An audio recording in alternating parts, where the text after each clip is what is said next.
Real-time strategy games have been around for ages, and despite their once widespread popularity, they seem to be destined for semi-niche appeal, with one of the largest games in the genre, StarCraft, capping out at around 200,000 players on average. That may seem like a large number, but when you compare it to the player counts of almost any of today's MOBAs, for example, you'll see that it's, well, actually a pretty small number. That's not to say that devs don't try to break into the genre though. There've certainly been a number of fun and creative RTS games released in the last few years, and Skydome's The Hive is the latest project that finds itself among the ranks of real-time strategery. The Hive has all the makings of your standard RTS. You build up your base, you make some units, you gather resources, and you do your best to not die. What makes The Hive worth mentioning is that there are some light RPG mechanics tossed in, and the game's levels feel more like something you'd find in your standard adventure game than in an RTS. As you expand your empire and explore each level, you'll gather various kinds of loot: weapons, armor, trinkets, and some useless doodads. The weapons, armor, and trinkets can be equipped to individual squads of units to give them stat bonuses, as well as the occasional special effect, and all the loot that you get can actually be dissolved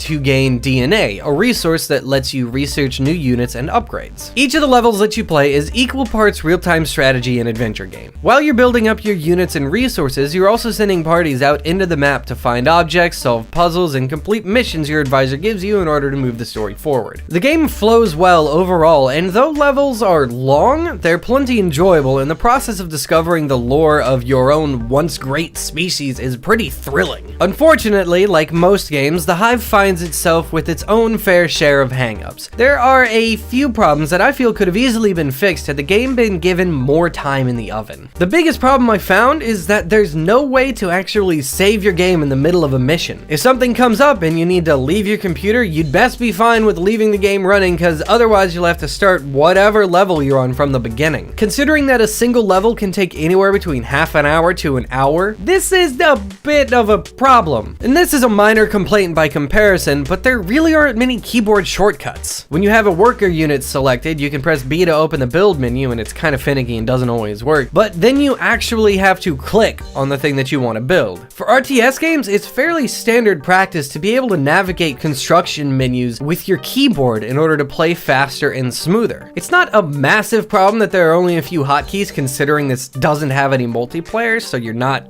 really racing against anybody, but it seems less like a deliberate decision and more like something that was just kind of glossed over towards the end of development. On top of that, there aren't actually that many buildables, and researching upgrades and new units takes an obscene amount of DNA, considering how slowly and infrequently you actually get it. Apart from that, there are a handful of pretty minor flaws that show up every now and then. Cutscenes and animations can have little glitches, and it's awkward that the picture of whoever's speaking to you and their subtitles completely disappear between voice lines. There are some more, but I'm really just kind of starting to feel nitpicky now, so we're gonna move on. The Hive has such an interesting mix of mechanics and ideas that it manages to maintain a solid level of entertainment despite its flaws. I enjoy almost everything about the game, but I need to make it clear that it's far from perfect. After 2 years in early access, it's really strange to me that the final product isn't more polished than this. I feel like if they had worked on it just a bit longer, it really would have been able to deliver on the potential that it has, but unfortunately, that's not always possible for an indie team to pull off. You can pick it up on Steam for about 20 bucks.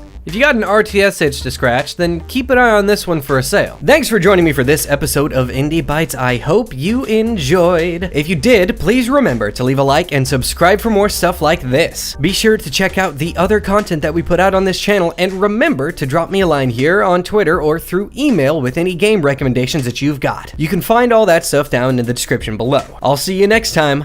Bye!